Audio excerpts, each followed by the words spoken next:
semua orang ini pada main sirkus. Yang paling menarik kita dengarkan saja juga statement dari sahabat saya Rustam Effendi, ya. Mau orang bilang ijazahnya di sana ada UGM keluar, Rustam Effendi udah menemukan orang yang nyetak di pasar Pramuka. Udah ada, dan nanti orang itu bersaksi di sidang. Di sidang. Iya, udah ada. Jadi bahwa akan ada persidangan itu. Iya. Sampaikan kalau sampai ke cetaknya dilaporkan ke Baris sudah dilaporkan ke Baris cetaknya di pasar Pramuka. Ada yang mencetak ijazah yang dipakai Mas Jokowi Aiman, untuk pilgub itu di pasar Pramuka. Udah jadi orang-orang ini udah gak ada lagi ngomong, ngapain lagi? Itu disampaikan, gak usah buktikan ijazahnya asli, gak tentu ada. pemirsa akan mencatat. Gak ada yang asli. Dan itu akan ditunggu nanti di persidangan. Oke. Jadi gosip kan nanti gitu loh. Oke, rekan Aiman gini.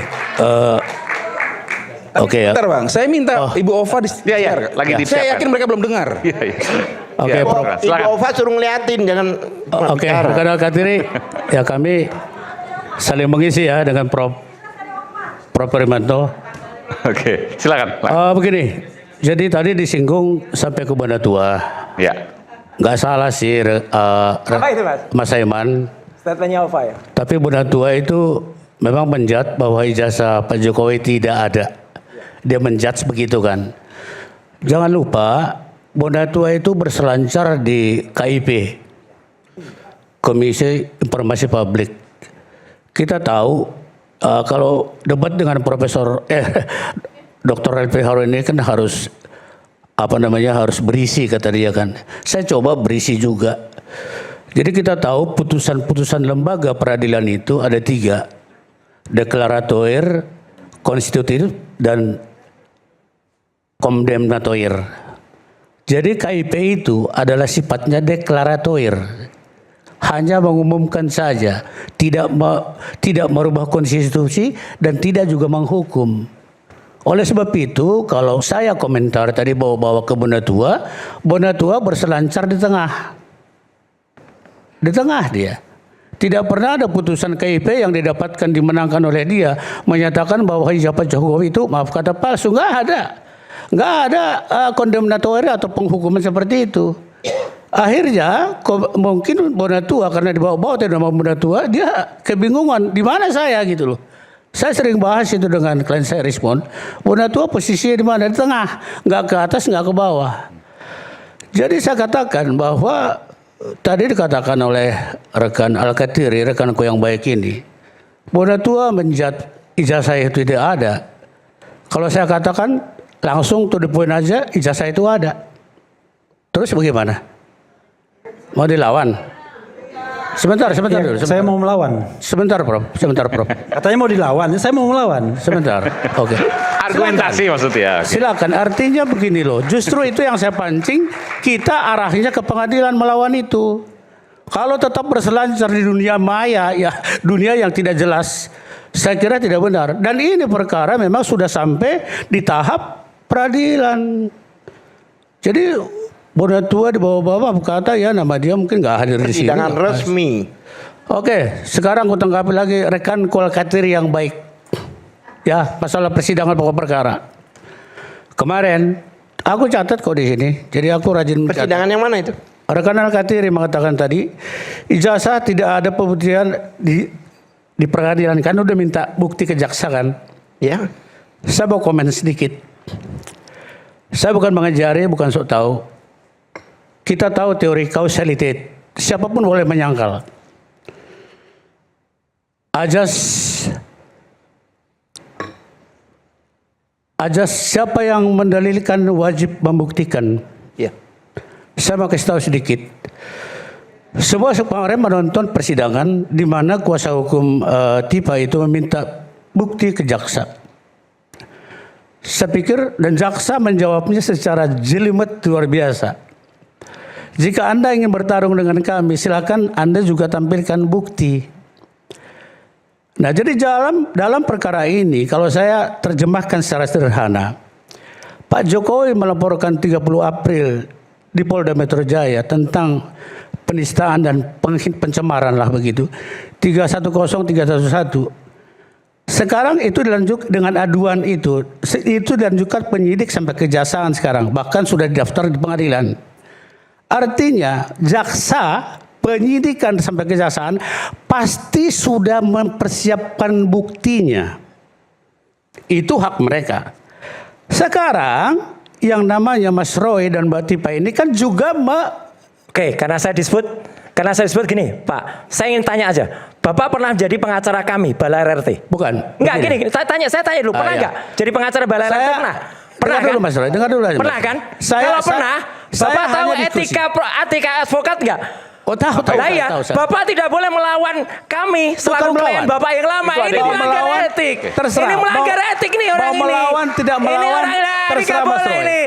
Ini melanggar etik Melawan nih. tidak melawan terserah Mas Roy. Up to you. Oh, nggak boleh kok terserah saya. Enggak lah.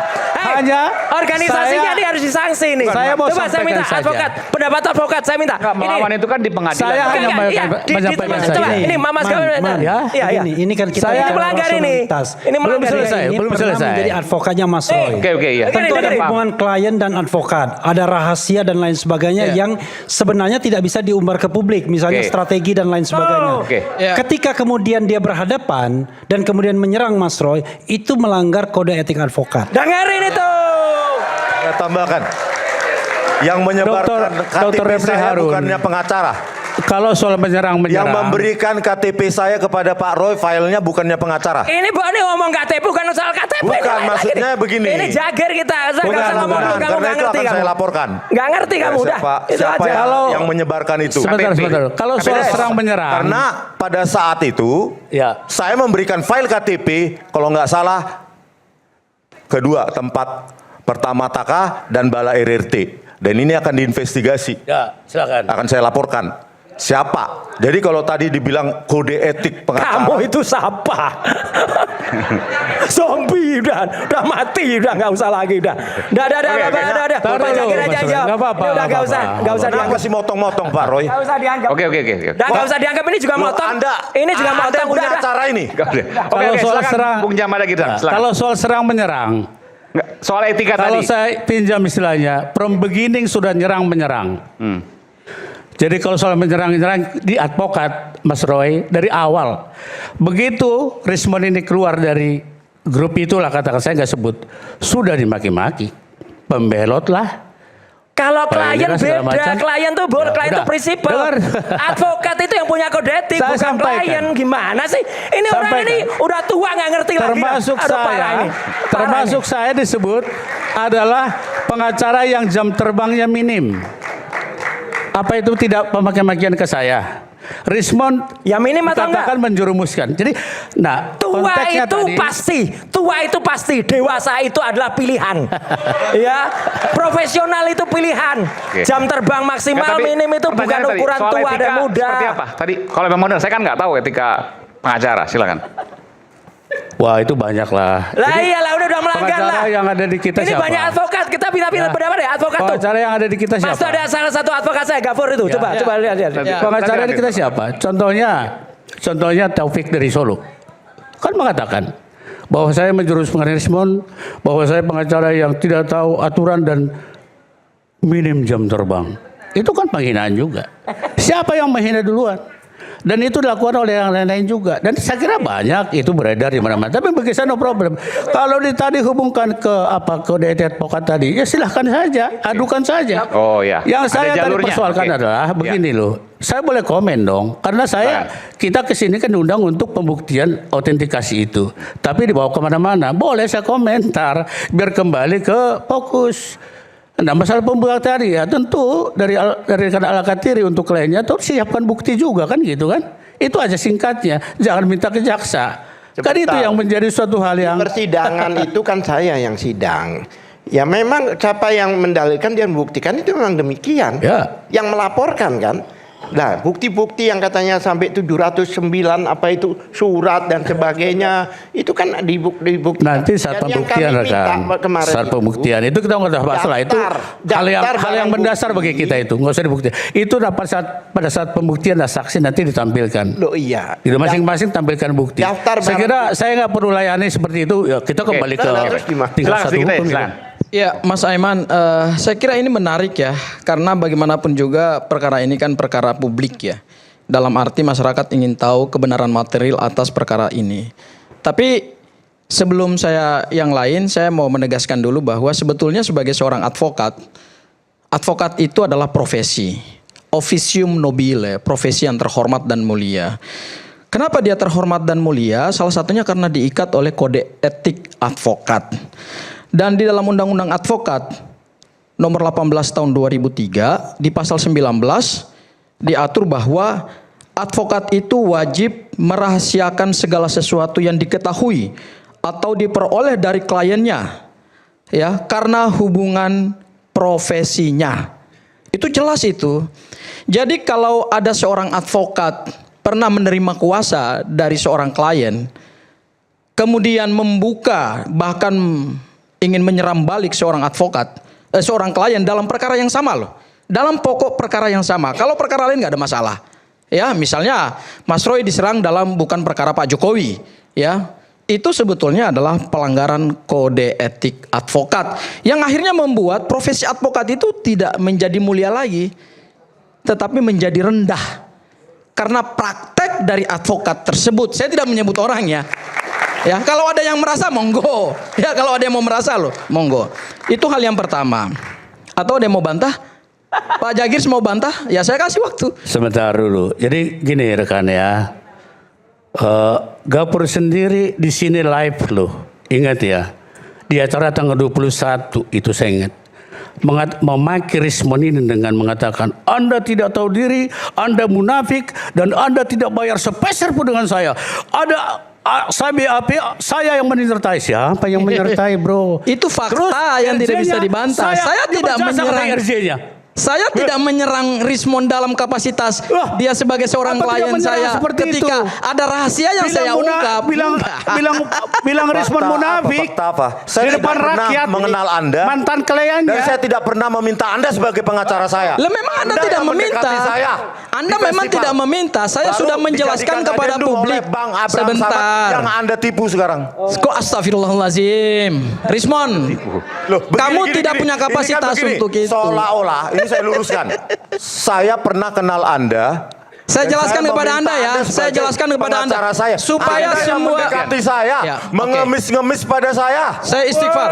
Saya jelaskan kepada saudara ya. Tapi dengarkan saya, Kapan dengarkan saya saya. pernah kenal Anda sebelumnya? Ya, dengarkan saya, nanti saya jelaskan kepada saudara. Kita dengar dia dulu. Oke ya, pertanyaan ini diulang-ulang terus dan saya sudah klarifikasi kepada publik. Ini bagus juga di forum rakyat bersuara. Saya memang ketemu Rismon di suatu tempat. Tapi saya demi Allah, demi Tuhan tidak pernah meminta untuk menjadi kuasa hukumnya dia. Saya bersumpah atas nama Tuhan saya. Ya. Demi Allah, saya tidak pernah meminta-minta seperti yang dia sebutkan. Itu satu hal. Hal yang kedua, saya itu menjadi kuasa hukum dalam perkara ini sudah saya jelaskan juga dalam podcast saya. Kalau nggak ini nonton Abdul Ghafur Sangaji official. Ini bukan promosi ya. Yaitu pada saat rapat di tempatnya Bang Ahmad Yani. Ada Rismon hadir, ada Jagirs hadir, ada Mas Roy hadir. Saya diundang oleh seseorang tersangka, sahabat saya namanya Bang Rustam Effendi. Diperkenalkan dengan dua lawyer dari Taka.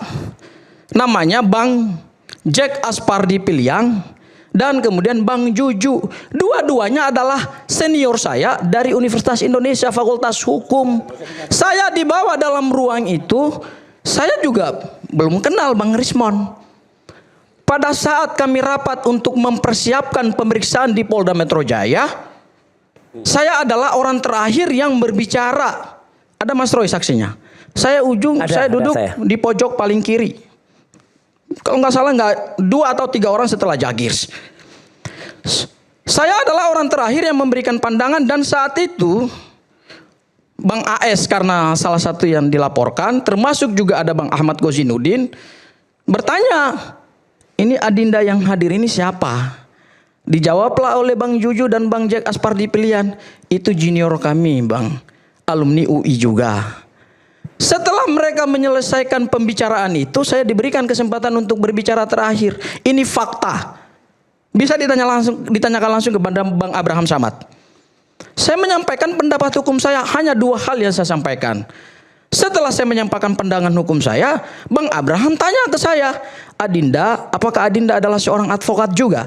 Iya, saya seorang advokat. Saat itu juga perintah Bang Abraham Samad kepada Bang Ahmad Kozinudin adalah masukkan Adinda Abdul Ghafur Sengaji sebagai tim kuasa hukum. Dan saat itu juga saya tanda tangan surat kuasa. Ada Jagir jadi saksi. Saya tidak pernah minta lewat Rismon. Itu fakta yang tidak bisa dibantah. Oke, jadi saya tidak mau memperpanjang itu, clear ya. Jadi kalau Rismon mengatakan saya mengemis ke dia, mohon maaf. Mohon maaf. Ya, saya bersumpah atas nama Tuhan saya, atas nama iman saya, atas nama agama saya tidak pernah meminta kepada saudara Rismon bahwa kemudian saya menjadi tim kuasa hukum yang ditunjuk oleh Bang Abraham Samad dan dimasukkan dalam surat kuasa karena mereka ini semuanya adalah prinsipal. Saat itu Rismon bergabung dengan Mas Roy, bergabung dengan Abraham Samad. Semua yang dilaporkan itu belum tersangka loh. Masih statusnya terlapor. Itu semua adalah klien daripada tim Taka. Sehingga siapapun yang direkrut oleh tim Taka otomatis menjadi kuasa hukum untuk semuanya. Itu clear itu. Ya, oke, saya tidak ingin memperpanjang itu lagi. Saya kira saya udah menjelaskan buat Rismon ya. Kemudian yang berikutnya lagi. Bentar. Intinya saya tidak pernah kenal Anda. Ya kan dan saya tidak udah pernah gini. Tidak pernah meminta Anda sebagai pengacara saya. Udah itu aja. Memang kan Lewat adendum kan. Saya pernah nggak tanda tangan surat kuasa, memberikan surat kuasa kepada Anda? Pernah nggak? Masa saya harus jelaskan Tanda tangan lagi? saya pernah nggak? Saya minta kepada Anda. Gini Bang Rismon. Enggak, saya tanya dulu. Semua Pernah menjadi nggak tanda klien tangan untuk saya, tim Taka. saya berikan kuasa hukum kepada Anda? Tanya Bang Ahmad Kozinudin. Makanya saya tanya, pernah nggak kuasa hukum saya tanda Karena tangan saya kepada hanya Anda? tanda tangan sebagai kuasa hukum. Iya, pernah nggak? Ya Saya tanya kan kasih pada tanda Ahmad tangan. Kozinudin. Nggak Bang Ahmad pernah Kozinudin. kan? Loh kok nggak tahu? Anda cuma adendum di sana. Tapi Anda Saya tidak pernah memberikan tanda tangan saya untuk memberikan kuasa hukum saya kepada Anda. Jadi jangan bawa nama saya. tapi Anda pada akhirnya kan mengaku juga bahwa kami mendampingi Anda, kan Anda nggak pernah nolak. Oke. Tapi poinnya Jadi kan saya udah selesai sering semua. mendampingi Bang Rismon juga gitu loh. Ini saya juga nggak ngerti Ya. pentingnya Tapi apa di menurut sini. saya sebenarnya kita tidak perlu membicarakan itu. Itu bukan Oke, sesuatu yang kita kembali substantif.